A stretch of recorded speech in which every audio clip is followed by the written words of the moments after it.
And here he goes again with another pass. A6. It's not to keep the knight out at all. It's just a waiting game we're playing here.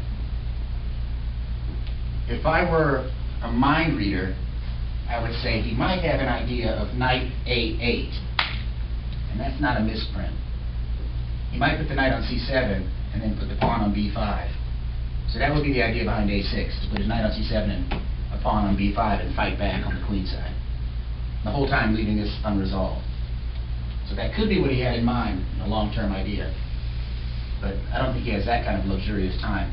So after D3, A6, it's a long-term plan to assail me on the C4 square. So, A6. Oh, by the way, don't tell anybody about knight A8. That's a secret. People aren't supposed to know. The only thing that can be said is that his B6 knight finally got something to chew on. But at what cost? So, he wouldn't part with his good bishop. We've had the discussion of how valuable that bishop is.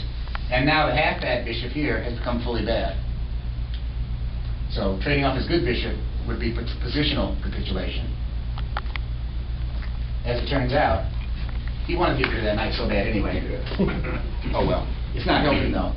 Now I start stretching out the diagonals toward the king with this move. Ah. And the threat of A7 is very powerful. He's got to weaken something. Oh, no he doesn't. He refuses to weaken his pawn structure. I thought he would weaken the cover in front of the king. He wouldn't. Not right away. He says, I'm going to fight you like this. That pawn cluster would be quite useful in defending his king. And so, if I trade, he takes back and the pawn cluster is okay. And that's when I finally decided. Frankly speaking, if he could play without this pawn, he probably would. He'd be like, I'd rather be down a passed pawn than to have this blockade that's about to occur. At least he would have a useful diagonal. But after my next move, I make sure he can't even gambit a pawn. I seal the position completely. And now, except for the rather feeble B5 shot, he's not going to be going far. The weakness of F6 precludes any kingside moves. I own the king side. And I'm thinking that I can play G4, G5 in some cases. But I'm going to be careful before I open up my king, no matter what. He is a grandmaster after all. So, after knight E4, Varjun came up with an idea, I think, to run his king away. Like they used to do in the old days. They'd take their king and they'd run it over here and hide it over here. So, but it's a long run. It's a marathon. But even before I can start running, though, there's a problem with this pawn over here. So, but he sees this impending G4, G5 nonsense coming, and break in with knight F6 check or do something on this pawn. I said, yeah, that's what I'll do. I'll just play bishop C1. I said, well, why play bishop C1 now and leave my rook languishing in the corner? Let's go ahead with a touch of class here, I decided. And this move just puts a nail in the coffin. This is classic overprotection from the school of Nimzovich. The E4 square is a very important square. Whereas my minor pieces are there, just putting a rook on that square overprotects the square. And in some cases, this rook gets up and over. And in fact, this rook really does a heck of a job. I think you wanted to say something about the knight, you were saying? Yeah, I thought maybe knight can take the pawn on F6. Yeah, the sacrifice is in the air. Right. I have to be careful when I do it. Because when I sacrifice, and then it opens up his position for some defense. So everything has to be calculated. If I sacrifice the knight now, for instance, without analyzing, we don't have to analyze. If I sacrifice the knight now, look how far away my bishop is from the king. And the knight's gone. The knight steal. This is very high-class defense, by the way, although it's a little comical. He's running, but we'll see how far he gets. Now, instead of the knee-jerk bishop C1 move, I said, hey, wait, this guy's smart. He's trying to get out of the field. I said, I'll send something a little heavier than a bishop. And I lift the rook. Because by putting the rook on G3, I can stop the king's running. The king is needed to defend that. And who knows, I might sacrifice a rook. That's right. Anything to take the clothes off that king. So, rook E3 now is a very powerful move. And he went ahead with king E8. His plan is revealed. Smart guy, huh? So with that rook G3, he has bishop F8. And the king side comes together. Yeah. He stitches it together. And then the king can continue on its long-winded run. So I said, hey, this guy is smart. Okay. Back to rook E3, king E8. I just waited. Bishop C1. I'm like, go ahead. Put your bishop back on F8 if you want. First of all, I'm not attacking the G-pawn. And there are probably many, many variations where you'd have to analyze this pawn breaking forward.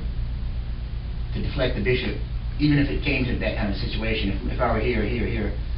So to break the blockade, to break the blockade right now, without provocation, is unnecessary. I repeat, to break the blockade right now, without provocation, is unnecessary. So, bishop c1, and this is when he played queen a5. A desperate looking move. It is desperate. He's hitting my a pawn. But, let's be honest, he's really making room for that king. He hasn't given up his idea. 3 or 4 more moves, he might get out of this mess. And the queen was impeding the king's egress.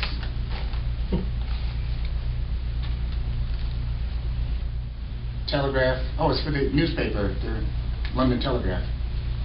The arts. It says, I'll read the whole thing, it's not long. The world champion, Vladimir Kramnik, can make $1 million as he plays Emory Tate. No. As he takes on the chess playing program Deep Fritz for a second time in a 6-game match to be held from November 25th to December 5th at the German National Art and Exhibition Hall in Bonn.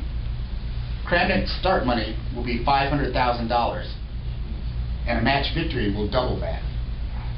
Deep Fritz is billed as the world's strongest chess program, and Kramnik battled to a draw in a match in Bahrain in 2002. Your correspondent, that's Malcolm Payne, your correspondent was technical director for the first half of that match, and the feeling was then that Kramnik should have won. He was 3-1 ahead, but tired in the second half. However, since then, Kramnik has had health problems, obstructive phase. I don't know that d6 has the same impetus. So, this is the end now, after bishop takes h6. But that d6 and queen sack line is very artistic. Although the computer doesn't know it's artistic. We humans can't appreciate it. Bishop takes h6, exclam. And he says also the queen sack thing. That's if he took on a2 though. Would he really take on a2? h6? No. But after this, he's compelled to take action. And now check. And I put his king in a horrible discovery. Boom. And by the way, his flight is cut short. They just canceled the last flight out of town. he was trying to get to c7, the magic square, to get to the safe haven. But the knight prevents that. And he has to stay out here like the rest of us stranded passengers. And he lives right there into discovery. So be it. He never made it. So, but on knight e4 check, as I said, he can just go back to e8 instead of trying to run. And then to press ahead with the attack, I would have to repeat the position. Check, here. So this phase of the game is by no means easy. And this is one of my longest calculations of the game just before I sacrificed. And I found knight g4 check. Not merely winning the center pawn, but refocusing the knight's energy on e5 now. So when he goes here, knight e5 check's going to hit that other loose minor piece. After knight g4 check, if king f6, stepping into the fire, You can't even check by the queen. excuse me, king dog 6. If king d6, trying to hold that pawn the old-fashioned way, I had prepared, and now I guess Fritz confirms. Queen f4 check. King has only one square. And now, more drama. Pop. And the f file comes open. Everybody plays. And when he takes that, pawn takes check. And mate's on the way. It says, rook g6 check, bishop takes g6.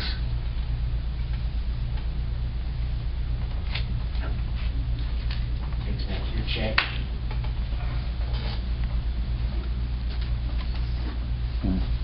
Where does he go? He goes to d7. If he goes to g7, I check here and then mate here with the pawn. Just protecting me. If he goes here, looks like pretty simple to just go queen here, check. And let the rook invade on f7 next. That should do it. We can cough up the knight, but that's made on the spot. It's like in the last game we just showed that brilliant tactical game. Instead of playing rook to c2 and winning and letting the guy cough it up like that, well, from an aesthetic point of view now, queen e1 takes away all of his toys. He's going to lose his queen. she's got to be traded on the spot. And without a queen to resist, and with further simplifications coming down the e-file, and finally, it's an echo variation that my queen is now on the second time in the game on e1. And that's an unusual square for the queen. So queen e1, and now back queen e1. It's a crowning move, and the game was over after queen takes queen. Takes queen. And the rooks stand firm.